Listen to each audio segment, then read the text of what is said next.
Një mëngjesi të nderuar teleshikues të drita televizionit, jemi së bashku në emisionin What Happened Today. Çfarë ka ndodhur sot? Data sot shënon 25 korrik dhe ne kemi përgatitur disa informacione në lidhje me ngjarjet më të rëndësishme që kanë ndodhur në këtë datë, ku ju ftoj që t'i ndiqni.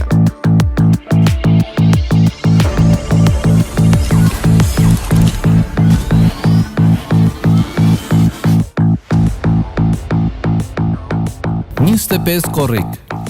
Ngjarje. 1547 u kurorëzua mbreti Henri II.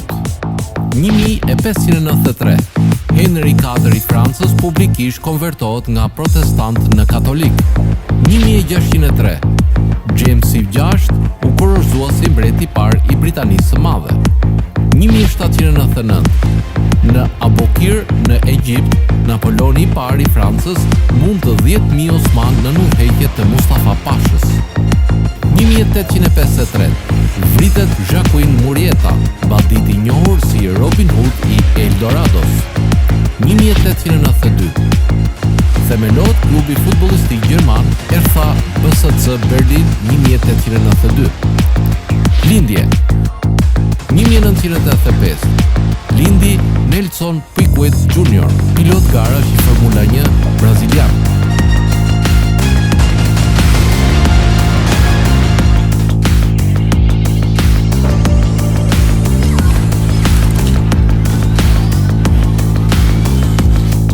Ndërkohë kemi përgatitur për ju biografinë e Werner Heisenberg, i cili ishte një fizikant i njohur. Werner Heisenberg lindi më 5 dhjetor të vitit 1901. Ai ishte djali i Dr. August Heisenberg dhe gruas së tij Annie Wakelin. Babai i tij më vonë u bë profesor i gjuhëve greke të mesme dhe moderne në Universitetin e Munichut. Heisenberg shkoi në shkollën Maximilian në Munich deri në vitin 1920, kur ai shkoi në Universitetin e Munichut për të studiuar fizikë. Gjatë dimrit 1922-1923, ai shkoi në Göttingen për të studiuar fizikë nën Max Born, Frank dhe Hilbert. Në vitin 1923 mori doktoraturën në Universitetin e Munichut dhe më pas u bë asistent i Max Born në Universitetin Göttingen dhe në vitin 1924 ai fitoi vënia legjendi në atë universitet. Nga viti 1924 deri në vitin 1925, ai punoi me një Grand Rockefeller me Niels Bohr në Universitetin e Kopenhagës, duke u kthyer për verë në vitin 1925 në Göttingen. Në vitin 1926, ajo emërua pedagogi fizikës teorike në Universitetin e Kopenhagës në drejtimin e Niels Bohrit dhe në vitin 1927, kur ishte vetëm 26 vjeç, u emërua profesor i fizikës teorike në Universitetin e Leipzigut. Në vitin 1929, ai shkoi në një turne leksionesh në Shtetet e Bashkuara, në Japoni dhe në Indi. Në vitin 1941, ai u emërua profesor i fizikës në Universitetin e Berlinit dhe drejtori i Institutit Kaiser Wilhelm për fizikën atje. Në fund të luftës së dytë botërore, ai dhe fizikantë të tjerë gjerman u kapën rob nga trupat amerikane dhe u dërguan në Angli, por në vitin 1946 ai u kthye në Gjermani dhe riorganizoi me kolegët e tij Institutin për Fizikën në Göttingen. Ky institut u riemërua në vitin 1948 Instituti Max Planck për Fizikën. Në vitin 1948 Heisenberg qëndroi për disa muaj në Cambridge të Anglisë për të mbajtur leksione dhe në vitin 1950 dhe 1954 u ftua të jepte leksione në Shtetet e Bashkuara. Në dimrin e viteve 55-56 ai mbante leksionet Gifford në Universitetin Andrews në Skoci. Këto leksione u botua më pas si një libër. Gjatë vitit 1955, Heisenberg ishte i zënë me përgatitjet për largimin e Institutit Max Planck për Fizikën në Munich. Akoma drejtori i këtij instituti, ai shkoi me të në Munich dhe në vitin 1958 u emërua profesor i fizikës në Universitetin e Munichut. Më pas u riemërua Instituti Max Planck për Fizikën dhe Astrofizikën. Emri Heisenberg do të lidhet gjithmonë me teorinë e tij të mekanikës kuantike botuar në vitin 1925, kur ai ishte vetëm 23 vjeç. Por këtë teori dhe aplikimet e saj që rezultuan veçanërisht në zbulimin e formave altropike të hidrogenit, Heisenberg u nderua me çmimin Nobel për fizikë në vitin 1932. Teoria e tij e re bazohej vetëm në atë që mund të vëzhgohej, domethënë rrethatimin e emetuar nga atomi.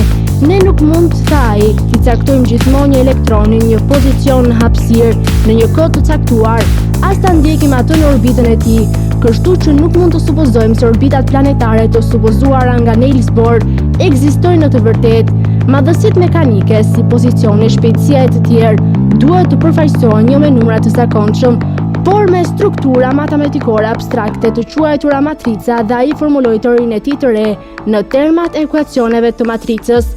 Më vonë Heisenberg deklaroi parimin e tij të famshëm të pasigurisë, i cili përcakton si përcaktimi pozicionit dhe momentit të një grimcë të lëvizshme përmban domosdoshmërisht gabime, produkti të cilave nuk mund të jetë më vogël se konstantja kuantike h, dhe se megjithse këto gabime janë të papërfillshme në shkallën njerëzore, ato nuk mund të injorohen në studimet e atomit. Në vitin 1957, Heisenberg ishte interesuar për punën mbi problemet e fizikës plazmatike dhe proceset termonukleare, si dhe shumë me bashkëpunim të ngushtë me Institutin Ndërkombëtar të Fizikës Atomike në Gjenevë. Ai ishte për disa vite kryetari i Komisionit të Politikave Shkencore të këtij instituti dhe më pas mbeti antar i këtij komiteti.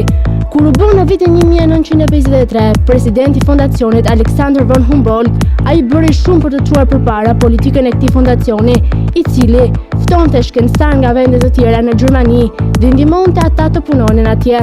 Që nga viti 1953, puna e tij teorike u përqendrua në teorinë e fushës së unifikuar të grimcave elementare, e cila i duket si çelësi për të kuptuar fizikën e grimcave elementare. Përveç shumë medaljeve dhe çmimeve, Heisenberg mori një doktorat nderi në Universitetin e Bruxelles, të Universitetit Teknologjik, dhe së fundmi në vitin 1964, ai mori urdhrin e meritës së Bavarisë dhe kryqit të madh për shërbimet federale në Gjermani.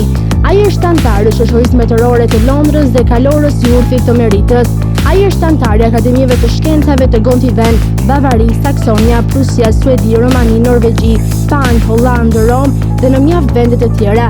Gjatë viteve 1949 deri 1951, ai ishte president i Këshillit Gjerman të Kërkimeve dhe në vitin 1953 ai u bë president i fondacionit Alexander von Humboldt. Tani do të kalojmë në rubrikën e shëndetit. Sot kam përzgjedhur për të folur rreth vitaminës B3 ose niacinës. Ku mund ta gjejmë këtë vitaminë kaq të rëndësishme dhe në cilat ushqime gjendet ajo? Çfarë sjell mungesa e kësaj vitamine për organizmin ton? Niacina ose vitamina B3 është një vitaminë B e tretshme në ujë që gjendet natyrshëm në disa ushqime.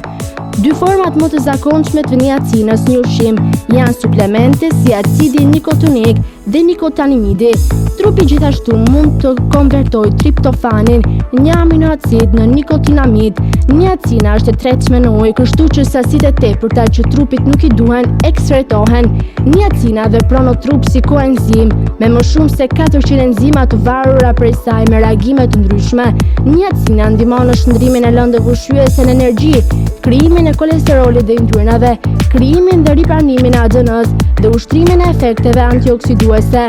Por cilat janë nga burimet ku ne mund të gjejmë niacinën? Mishi i kuq, mishi i viçit, mëlçit, shpendët, peshku, risi i kap, drithërat, arrat, farat, bishtajoret, bananet. Niacina është në dispozicion si një suplement në formën e acidit nitonik. Ndonjëherë sasitë në suplemente janë shumë për të rëdaz, duke shkaktuar efekte anësore të pakëndshme. Suplementet e niacinës janë gjithashtu të disponueshme, por ato duhet të merren vetëm në miratimi nga mjeku juaj. Por cilat janë disa nga shenjat e mungesës së niacinës?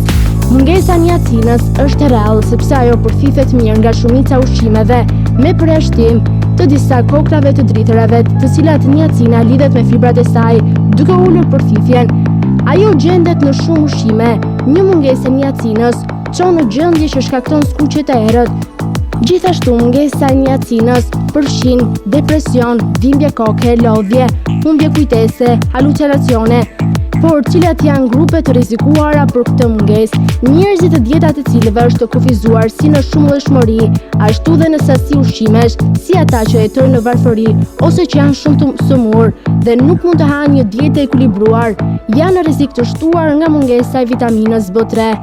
Alkoolizimi kronik Thithja e disa lëndëve ushqyese, veçanërisht vitaminave të tretshme në ujë, duke përfshi familjen e kompleksit B, zvoglohet në marrjen e tepërt të alkoolit. Por sa niacin duhet të marrim? Sasia e niacinës që duhet të marrim varet nga mosha.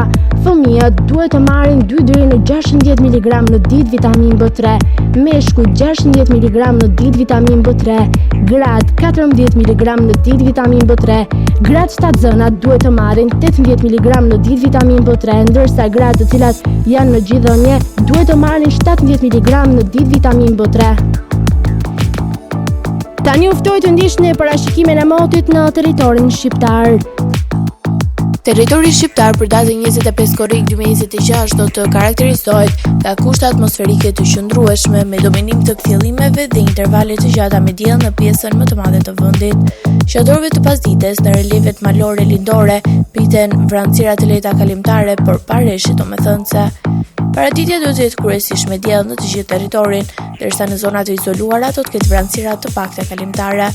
Pasditja vijon me një mod të ngrohtë të qëndrueshëm. Temperatura minimale pritet të zbresë deri në 16 gradë Celsius, ndërsa maksimale do të arrijë deri në 37 gradë. Gjatë ditës pritet rreth 12 deri në 13 orë me diell. Era do të fryejë lehtë nga drejtimi veri perëndimor me shpejtësi 2 deri në 5 metër për sekond. Deti do të ketë allgëzim të ulët rreth 1 deri në 2 ballë. Indeksi ultraviolet për Tiranën pritet të jetë i lartë rreth 8 deri në 9. Sipas të dhënave astronomike, lindja e diellit në Tiranë do të jetë rreth orës 5:22 minuta, ndërsa perëndimi rreth orës 20:12 minuta. Temperaturat minimale dhe maksimale për disa qytete kryesore të Shqipërisë do të jenë si më poshtë. Shkodër 21 deri në 37 gradë Celsius. Kukës 18 deri në 33 gradë.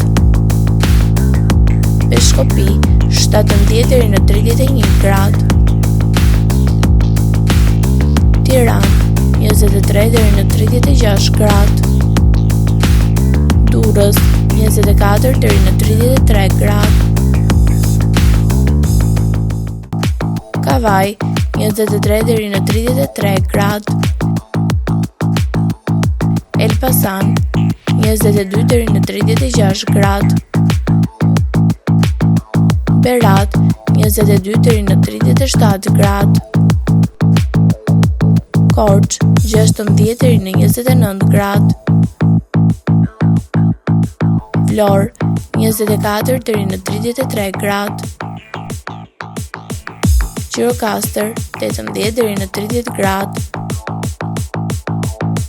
Sarand 24 deri në 33 gradë Celsius. Tani uftoj të ndiqni parashikimin e motit në territorin e Kosovës. Territori i Kosovës për datën 25 korrik 2026 do të karakterizohet nga një mod kryesisht të qëndrueshëm, me kthjellime dhe intervale të gjata me diell. Gjatë pasdites të disa zona malore mund të ketë vranësira të pakta kalimtare, por pa rreshje të rëndësishme. Paraditja do të ketë një mod kryesisht të kthjellët, ndërsa pasditja vijon me një mod të ngrohtë të qëndrueshëm. Temperatura minimale pritet të zbresë deri në 14 gradë Celsius, ndërsa maksimale do të arrijë deri në 32 gradë. Era do të fryejë lehtë nga drejtimi veri perëndimor me shpejtësi 2 deri në 5 metër për sekond. Indeksi ultraviolet për Prishtinë pritet të jetë i lartë rreth 8. Sipas të dhënave astronomike, lindja e diellit në Prishtinë do të jetë rreth orës 5:13 minuta, ndërsa perëndimi rreth orës 20:11 minuta. Temperatura minimale dhe maksimale për disa qytete kryesore të Kosovës do të jenë si më poshtë. Mitrovica 15 deri në 31 gradë Celsius. Podujev 14 deri në 30 gradë. Skënderaj 15 deri në 31 gradë. Pej 15 deri në 31 gradë. Prishtinë 15 deri në 31 gradë. Gjakov 16 deri në 32 gradë. Malishev 16 deri në 32 gradë. Gjilan 15 deri në 31 gradë. Prizaj 15 deri në 31 gradë. Kaçanik 14 deri në 30 gradë. Buharek 16 deri në 32 gradë. Prizren 16 deri në 32 gradë Celsius. Të nderuar teleshikues të Drita Televizion, kjo ishte gjithçka e përgatitur në këtë emision. Ndërkohë ju ftoj na ndiqni në rrjetet tona sociale, Instagram, TikTok, Twitter dhe Facebook. Gjithashtu, nëse dëshironi që ta ndiqni live, mjafton të klikoni në webdrita.tv. Kjo ishte gjithçka e përgatitur në këtë emision dhe ju ftoj të ndiqni programacionin në vijim të Drita Televizion.